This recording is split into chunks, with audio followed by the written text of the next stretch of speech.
Fala galera, tudo bem? Rui aqui. Eu fiquei um tempinho sem gravar vídeo, né? Vocês não perceberam isso porque eu sempre deixo vídeos prontos, né? Mas tá chegando ali a hora de sair um último vídeo que eu tinha pronto. E por coincidência, né, ele vai sair no. Iria sair, né? Um dos vídeos de história antiga justamente na Sexta-feira da Paixão, né? Ali, então a gente tá indo para esse período da Páscoa, né? De que é um período, a Páscoa, né? É um período de esperança, de vitória, né? De, de alegria para nós cristãos, né? E deveria ser para todo mundo, né? Seria muito bom se todos pudessem participar dessa alegria, né? E eu estava pensando justamente como muitas vezes a gente foca no contrário, né? Na decadência, na crise, nos problemas, né? E então eu falei, bom, será que teria uma mensagem de esperança pra gente, né? E eu vejo que muitas vezes a coisa não é tão ruim quanto a gente imagina, né?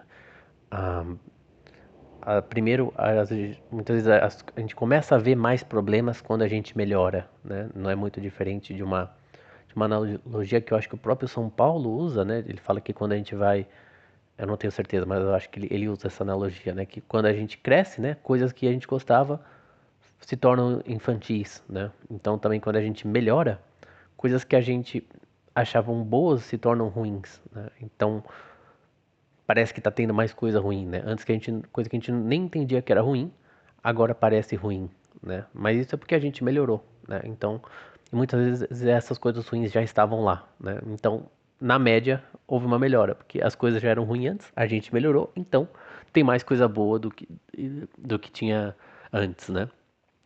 E também a gente tem que separar um pouco eventos, acontecimentos da circunstância ou da conjuntura, ou seja, basicamente separar a parte do todo, o efeito da causa, digamos assim, né? Talvez esteja sendo muito filosófico, mas eu lembro. O que eu quero dizer isso? Quer dizer, melhor explicar com um exemplo mesmo, eu estava lembrando da, de quando pegou fogo o Museu Nacional do Rio de Janeiro e as pessoas ficaram muito chocadas, muito comovidas, né? Muita gente querendo ganhar like, viu na rede social, então posta vídeo ou texto falando, né, do absurdo, do descaso com a história, né? Mas assim, eu vejo como, por exemplo, a geração dos meus pais e dos meus tios, eles não tinham, por exemplo, como eu também não tive, né, na escola, um bom ensino da história do Brasil, né? Na verdade, nem de história em geral, né? Por exemplo, eu vejo que as pessoas não sabem que, por exemplo, se você pergunta para ele alguma coisa a respeito de história, né? Ou ele ouviu alguma coisa no jornal, na TV, ele não faz a pergunta. Se eu fizer para ele pergunta, bom, você tem algum documento histórico que viu isso, né? Quer dizer, como que o historiador chegou nisso, né? Você sabe se foi alguém que ouviu falar, tá, né? Qual a fonte, né? A base do argumento, né? E a pessoa não sabe, né? Ela não sabe que para você ter um conhecimento histórico, você tem que partir ou de fontes ou de coisas que alguém disse, né? Na verdade, eles nem saberiam citar mais de um historiador que concordasse com aquilo, né? Nem a autoridade, essa autoridade do próprio historiador. Mas eu tô saindo numa tangente, né? Mas você vê que eles não tiveram, por exemplo, um ensino de história que ensinasse, que valorizasse o Brasil ou que ensinasse as nossas raízes católicas, né, lusitanas, né? Claro que trazendo depois o negro e o indígena, mas que valorizasse, né, o que é o nosso país de verdade. Então, o que na verdade é muito pior do que a própria queima do Museu Nacional, né? Então, quer dizer, são literalmente milhões e milhões de brasileiros que têm uma visão falsa da história. Não só eles não aprendem a história brasileira, mas eles têm uma visão falsa, né? Isso é muitas vezes pior do que a queima do Museu Nacional. Então, a queima do museu é nada perto desse desastre que a gente tem, né? Mas às vezes a queima do museu impacta mais a gente, né?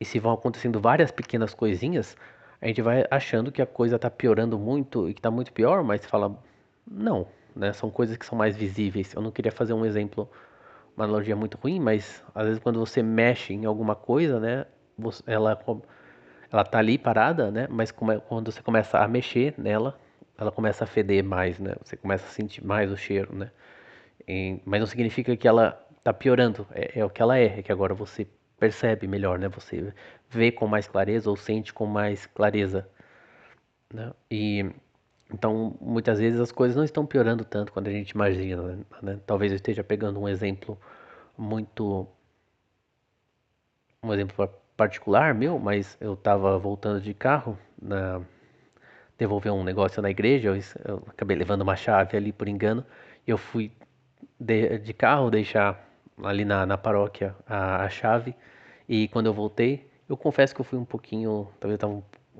estava um pouquinho errado, mas eu tava numa rotatória, eu falei, não, o outro carro ali tá me vendo, eu vou passar.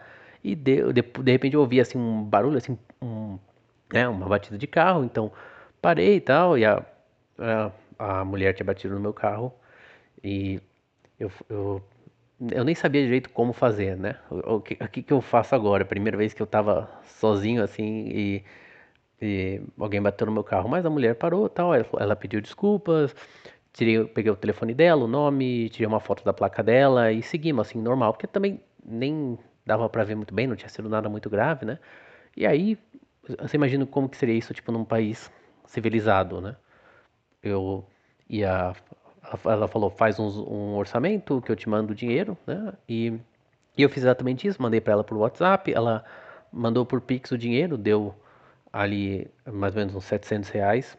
E foi, tipo, normal, assim, eu conversei com ela por WhatsApp, assim, normalmente durante a minha semana. E né, eu fiquei pensando, pô, podia ter altos esquemas ali dela ter dado o telefone falso. Eu cheguei ao telefone dela, né? Mas ela podia, sei lá, dar um jeito de tentar fugir. Eu não teria como encontrar ela, né? Seria um problemão, mas eu mandei o orçamento por WhatsApp, ela pagou e tudo bem, né? Ela nem chegou a discutir assim. Então foi muito normal, assim. Então, quer dizer, é uma coisa que se a gente está pensando sempre que o Brasil está piorando, né, que está numa decadência e que você fala, bom, talvez seja um exemplo muito específico, né, e talvez até alguma coisa de Deus ali para ajudando, né, mas o fato é que não foi assim, né, então eu não sei, a gente acho que tem que ter esperança, né, e temos que tomar cuidado, né, quer dizer, o que a gente tem visto nos últimos anos é uma melhora, né, a gente vê uma capacidade de entender problemas, de reagir, né? Eu queria fazer uma análise das pesquisas que saíram recentemente, né, do perfil ideológico do brasileiro e que mostra os jovens se alinhando com o que me parece ser uma visão muito boa, né? Na pesquisa era esquerda e direita e a gente vê os jovens se alinhando com uma direita, né? E esse termo mesmo é muito complicado. Eu achei que a pesquisa ela assim, deixam muitas grandes questões abertas, né? Por exemplo, justamente a maioria dos jovens está à direita, mas o que que significa essa direita, né? Essa direita é o liberalismo, é algo mais tradicional, né? E então ficou faltando, claro, né?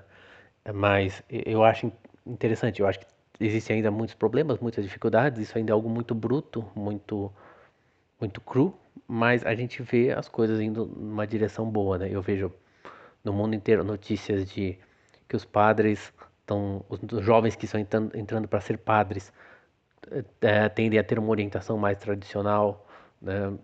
Então, no mundo inteiro a gente vê notícias de que os jovens tendem a ser mais contra o aborto. Então, assim, a coisa está reagindo, né? Também acrescentando aquilo que eu falei, de que a gente tem que diferenciar os acontecimentos da conjuntura, que é como uma estrutura, um todo, né? Às vezes a gente percebe que quando as coisas estão acontecendo em níveis diferentes, né? Se você pensar que tem algo que está crescendo, está subindo e que depois essa coisa decai, né? Ao mesmo tempo tem algo que está crescendo, né? E que está, ao mesmo tempo que algo está decaindo, algo está subindo no lugar, né? E muitas vezes o topo já é um momento em que a coisa, a novidade, né? eu nem sei se eu estou conseguindo me explicar direito, né? Mas que o contraponto está surgindo, né? Eu fico pensando, por exemplo, você tinha lá no final de 1800, ali, início dos 1900, tinha um monte de pessoas da aristocracia e, na verdade, tinha um monte de... Enquanto que o comunismo estava se espalhando, né? Ideologicamente, assim, né? Então, já enquanto os caras ainda estavam lá pensando em aristocracia, que era algo muito bom, mas as condições reais ali estavam fugindo da mão deles, né? Eu sou um defensor da monarquia, da aristocracia, mas a gente tem que entender que ela não estava sabendo se adaptar à situação, né? Então, eles estavam ali no topo, né? E ao mesmo tempo que a força que ia tirar eles estava subindo, né? E a gente vê isso um pouco hoje também, né? Teve aí uma nova lei acho que de equiparar a misoginia ao racismo, e ao mesmo tempo saiu uma pesquisa de que um terço dos jovens das gerações mais novas acham que a mulher deveria ser submissa ao homem, né? E isso muito mais do que nas outras gerações, né? Esse número é o mais alto, né, entre as gerações. Então, quer dizer, por quanto tempo que isso ainda vai durar, né? O quanto que essa lei vai funcionar? Eles estão passando lei, né? Mas a situação real ali que eu entendo que chega um certo momento em que precisa condizer, né, aquilo que está sendo feito no governo o, com a vida, né? Senão, em algum momento, mais cedo ou mais tarde, a realidade vai e destrói o suposto poder, né? Aquilo do Ortega y Gasset, né? Quem manda, né? Chega uma hora em que você precisa da opinião pública para mandar, né? O que não significa opinião do povo, mas você tem essa moral com a galera, né? E a galera te respeita, então você consegue mandar. Então, quando aquilo que está sendo feito no governo, na política, não tem nada a ver com o que as pessoas querem, a situação está muito instável, né? Em algum momento, instável para o governo, né? Para o status quo. Então, quer dizer, ao mesmo tempo que, às vezes, quando o cara está no máximo, né? Ele já está, às vezes, começando a decadência, né? Que às vezes é quando ele mais tenta mostrar poder, mais parece que ele tem poder, né? Quando na verdade ele não tem. Então é isso, galera. Acho que eu saio pelas tangentes, mas eu acho que a gente tem muitos motivos para ter esperança, até mais do que a gente precisaria, na verdade. A gente acho que tem muita esperança ainda para vir na situação do país, né? Eu tento ter uma esperança realista, né? Assim, as coisas que precisavam acontecer estão acontecendo, né? A gente vê jovens indo para o catolicismo, a gente vê até um fortalecimento para a religião como um todo, a gente vê um fortalecimento da visão mais tradicional da religião. Tem pessoas que estão querendo estudar, que estão querendo aprender, né? Isso é muito bom. Então, aquilo está indo no caminho certo, né? E eu até acho que isso é mais do que a gente precisaria, porque o que a gente precisa mesmo, na verdade, é a Páscoa, é a ressurreição do Cristo, né? A gente saber que mesmo se tudo der errado aqui nesse mundo, não interessa, né? A gente faz o bem e ele vai ser recompensado, né? Se a gente fizer o bem em nome do Cristo, né? Ele não vai fechar as portas pra gente. Isso já é mais esperança do que a gente precisa. A gente nem precisaria que o mundo estivesse melhorando ou que tivesse esperança na política, não. Na verdade, seria melhor não ter isso, né, do que perder a